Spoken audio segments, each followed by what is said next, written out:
So ngayon mga sangkay, eto po yung balita no patungkol po dito kay Atong Ang. Ano kaya ang nangyari? Nahanap na kaya? Mga sangkay, meron po tayong update patungkol diyan.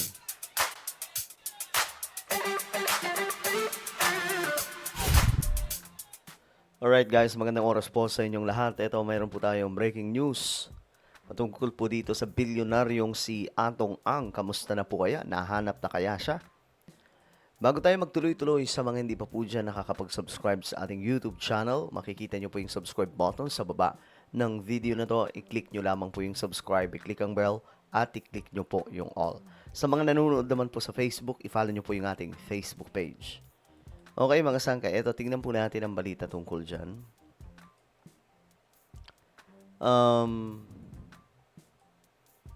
Eto yung balita mga sangkay. Missing pa rin ang itinuturong mastermind sa sa kaso ng mga nawawalang sabungero na si Charlie Atong Ang. Ayun, missing pa rin mga sangkay. Sa madaling sabi, wala pa rin. Olats pa rin, hindi pa rin po nila mahanap. Pero ano kaya? Kamusta kayo yung development ng kanilang paghahanap? Pero pagtitiyak ng mga otoridad, hinahalughog na nila ang buong bansa. Narito ang agenda report ni Francis Folve.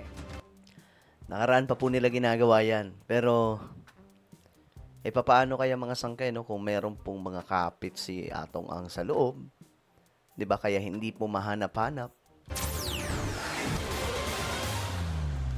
Bigo pa rin ang PNP-CIDG na matunton ang tinuturing na number 1 fugitive, ang bilyonaryo gaming boss na si Charlie Atong Ang. Ayon sa CIDG, bine-verify nila ang nakuhang umabot sa 40 impormasyon. 4 na po na impormasyon. Dami nun. Mula sa publiko sa posibleng lokasyon ni ang umano'y utak sa kaso ng mga nawawalang sabungero. Puro game farm daw ang lokasyon na tinuturo ng mga informant. 14 properties na rin daw ni ang kanilang nasuyod para sa paghahain ng warrant. Ako, mga sangkay, ewan ko lang kung mahanap pa po nila ito sa ngayon. Kasi, dapat, ulitin ko po, ang kanilang ginawa, freeze na po nila noon pa yung mga assets po ni Atong Ang. Like yung mga bank accounts, mga sangkay. Kasi pwede naman po yung ibalik kung ano po ang desisyon ng korte. Kung just in case talagang, halimbawa, mga sangkay, wala talaga siyang kinalaman. O di kaya guilty siya. Diba? Pwede namang bitawan mga sangkayan at least, no? Para hindi po magamit yung pera habang dinidinig yung kaso, i-freeze na po yung mga accounts, yung mga assets ay kubkubin pansamantala. Nang sa ganun, hindi po magamit mga sangkay. Kasi sa ngayon, pahirapan po talaga yan. May mga sinasabi nga po yung iba na baka daw po nasa Cambodia na itong si Atong Ang. So, mahihirapan po silang hanapin yan. Simultaneous ang paghahanap sa Luzon, Visayas at Mindanao. Kabilang ang isang impormasyon na kasama ni Ang sa pagtatago ang isa pang popular na personalidad na pinaghahanap rin ng batas. Sino yun? We are validating informations na merong ganon. Hindi natin ipinagsasantabi. Actually, Visayas, Mindanao, up to Luzon is talagang nag-e-effort tayo para lang kung ano ang dumating sa atin na informations, we are validating it. Grabe, no? Pero yung NBI, mga sangkay, nakikita nyo ngayon, mga pulis po yung yung inutusan ng NBI na maghanap. Kasi, ng DILG na maghanap. Kasi, wala daw po yung DILG tiwala sa NBI. Kasi may nakatunog po sila na mayroon po, mayroon po mga kasabwat sa loob si Atong Ang, mga sangkay, kaya hindi daw po mahanap-hanap.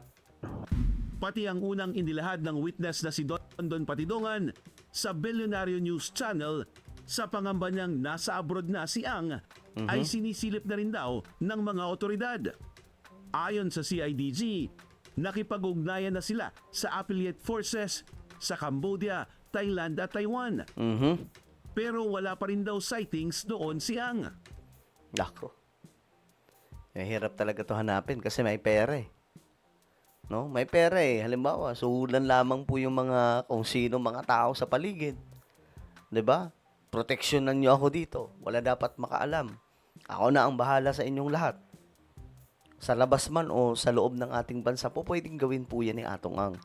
Isipin nyo, sabi po, di ba? 1 billion per day yung kinikita niya sa loob po ata ng 3 years. Panahon po yun ata ni PRRD, mga sangkay. 1 billion a day. Imagine, i-times niyan, mga sangkay, for 3 years. Di ba? Ilang araw, mayroon yung isang taon, mga sangkay.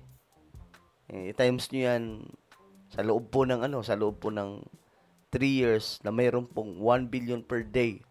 Di ba? Ganun po kalala, mga sangkay. At ganun po kadaming pera, mayroon po siya, mga sangkay. Kaya, mahihirapan po talagang hanapin si Atong Ang. Actually, sinubukan pa po niya, mga sangkay, yung justice system natin kung kayang kumbaga ipanalo nila yung kaso, yung mga reklamo. Kaso nga lang, hindi eh. Yung mga final na mga kaso, mga sangkay, tumama po talaga ng gusto kay Atong Ang. At ang tingin ko dito, napaghandaan po talaga niya. Kung kaya may hirap na hirap po ngayon yung mga otoridad na hanapin siya. Ibig sabihin, malaki ang tsansa na nasa bansa pa ang puganteng negosyante. Hanggat walang nakikita sa kanya, physically, nag-confirmation na sa ibang bansa siya, it will not decrease. Ito po yung effort ng ating kapulisan. Kasi nga may mga nagsasabi na nasa ibang bansa na. Pero, inaalam na din daw po nila sa ibang bansa, mga sangkay. Kaya, sabi nila, parang andito pa talaga sa Pilipinas yan. Nagtatago pa rin sa Pilipinas. Kasi, ni Anino, yung pinaka-Anino dyan, mga sangkay, di ba? Sa airport lang naman. Ni Anino sa airport, wala daw po talagang bakas. Kaya iniisip nila, andito pa rin po sa Pilipinas. Kaya yung mga kapulisan ngayon ay nagbamanhunt sa atin lamang pong bansa.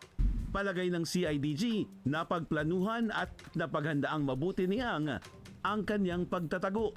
Yan na nga sinasabi natin. Baka nga may bunker po si Atong Ang, mga sangke, di ba?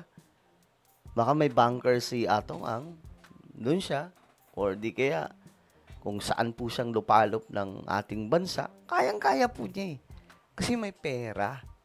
Pero kung freeze ng government natin, noon pa po yung mga account niya, habang dinidinig yung mga reklamo, mga sangkay, bago mag-release ng arrest warrant, di sana, wala siyang choice kundi sumuko. Yung resources, tsaka yung influence at lawak ng kaibigan ni Atong Ang, ito ang nagpapahirap sa atin. At Di ba? beforehand, is talagang pinaghandaan na nila ito. Inaalam din ang kulang na isang baril na isinuko ng kampo ni Ang. At kahit pa naisurrender na niya ang kanyang mga lisensyadong armas, itinuturing pa rin ng PNP si Charlie Atong Ang bilang armed and dangerous para sa agenda. Well, ano sa tingin niyo, mga sangkay? Nasa bansa pa ba natin si Atong Ang o nasa labas na? Comment down below. Meron po tayong YouTube channel, Sangkay Revelation.